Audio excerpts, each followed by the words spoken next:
ಒಂದು ಅಪ್ಡೇಟ್ ಇದೆ ರೀ, ಎಸ್ ಪಿ ಅವರು ಇಲ್ಲಿ ಈಗ ತಾನೇ ಅವರು ಹೇಳಿಕೆಯನ್ನು ಕೊಟ್ಟಿದಾರ, ಖಾಸಗಿ ಗನ್ಮನ್ನಿಂದಲೇ ಫೈರಿಂಗ್ ಆಗಿದೆ ಅನ್ನೋಂತ ಹೇಳಿಕೆಯನ್ನು ಕೊಟ್ಟಿದ್ದಾರೆ ಎಸ್ ಪಿ ಸಾಹೇಬ್.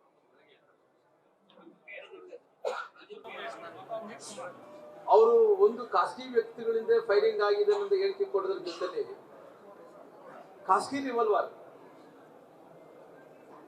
ರಿವಾಲ್ವರ್ ಇಂದಲೇ ಫೈರಿಂಗ್ ಆಗಿದೆ ಅಂತ ಹೇಳಿದ್ದಾರೆ. ಹಂಗಾಗಿ ಅವ್ರು ಹೇಳಿದಂತವ್ರು ಬಳ್ಳಾರಿ ಎಸ್ ಪಿ ಅವರು, ಉಸ್ತುವಾರಿ ಎಸ್ ಪಿ ಅವರು ಅಜಿತ್ ಕುಮಾರ್ ಅವರು. ಅಂದ್ರೆ ನಾನೇನ್ ಹೇಳ್ತೀನಿ ಅಂದ್ರೆ, ಖಾಸಗಿ ವ್ಯಕ್ತಿಗಳು ನಮ್ಮ ಕಡೆ ಇಲ್ಲ ರೀ. ಯಾಕೆ ನಿಮ್ ಕ್ಲಾರಿಟಿ ಕೊಡ್ತಾ ಇದ್ರೆ ಅಂದ್ರೆ, ನಾನು ಹೇಳ್ತಿದ್ದೀನಿ ನಾವು ಕರೆಕ್ಟ್ ಅಂತೀರಿ, ನಮ್ ಬೆನ್ ನಮ್ಗೆ ಕಾಣಲ್ರಿ. ಅವ್ರು ಏನ್ ಹೇಳ್ತಾರೆ, ನಾವು ಒಳ್ಳೆಯವ್ರಿ, ನಮ್ಮ ಅವ್ರ ಬೆನ್ನ ಅವರು ಸತ್ಯ ಹರಿಶ್ಚಂದ್ರ ಆಗಿರಿ, ನಾವು ಸತ್ಯ ಹರಿಶ್ಚಂದ್ರ ಆಗಿರಿ.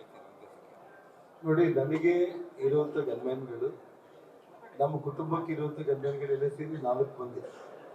ಶ್ರೀರಾಮ್ಲವ್ರ ಗನ್ಮ್ಯಾನ್ಗಳು 2, ಸೋಮಶೇಖರ್ ರೆಡ್ಡಿ ಅವ್ರ ಗನ್ಮ್ಯಾನ್ 1, 7 ಮಂದಿ ಸರ್ಕಾರಿ ಗನ್ಮ್ಯಾನ್ಗಳು.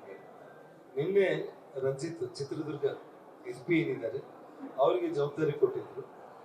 7 ಮಂದಿ ಗನ್ಮ್ಯಾನ್ಗಳನ್ನ ಕರೆಸಿ ನಾನು ಅವ್ರಿಗೇನು ರೆಕಾರ್ಡ್ ಇರುತ್ತೆ, ಎಷ್ಟು ಬುಲೆಟ್ಗಳು ಕೊಟ್ಟಿದ್ದಾರೆ, ಅವರೆಲ್ಲ ಗನ್ಗಳನ್ನ ಸೀಸ್ ಮಾಡಿದ್ದಾರೆ. ಸೀಸ್ ಮಾಡಿ ಆ ಬುಲೆಟ್ಗಳನ್ನ ತಗೊಂಡಿದ್ದಾರೆ, ಲೆಕ್ಕಾಚಾರ ಮಾಡಿಕೊಂಡಿದ್ದಾರೆ. ಹೊಸ ಗನ್ಗಳನ್ನು ಕೊಟ್ಟು ಮತ್ತೆ ಡ್ಯೂಟಿ ಕಳಿಸಿದ್ದಾರೆ ನಮ್ಮ 7 ಮಂದಿ ಗನ್ಮ್ಯಾನ್ಗಳೆಲ್ಲ. ಸೊ ನಿನ್ನೆ ವಿಡಿಯೋಗಳಲ್ಲಿ ಟರ್ಬನ್ಗಳು ಹಾಕೊಂಡಿರುವಂತ ಗನ್ಮ್ಯಾನ್ಗಳು ಏನು ಫೈರ್ ಮಾಡಿದ್ದಾರೆ ಎಲ್ಲ ವಿಡಿಯೋಗಳಲ್ಲಿ ಇದೆ, ರೆಕಾರ್ಡ್ ಇದೆ. ಅವ್ರ ಗನ್ಮ್ಯಾನ್ಗಳು ಯಾರು, ಸತೀಶ್ ರೆಡ್ಡಿ ಗನ್ಮ್ಯಾನ, ಭರತ್ ರೆಡ್ಡಿ ಗನ್ಮ್ಯಾನ ಅನ್ನೋದು ಕೂಡ ನಿಮ್ ಕಣ್ಣು ಮುಂದೆನೇ ಇದೆ. ಥ್ಯಾಂಕ್ ಯು ಸರ್, ಎಲ್ಲರಿಗೂ ಧನ್ಯವಾದಗಳು. Thank you.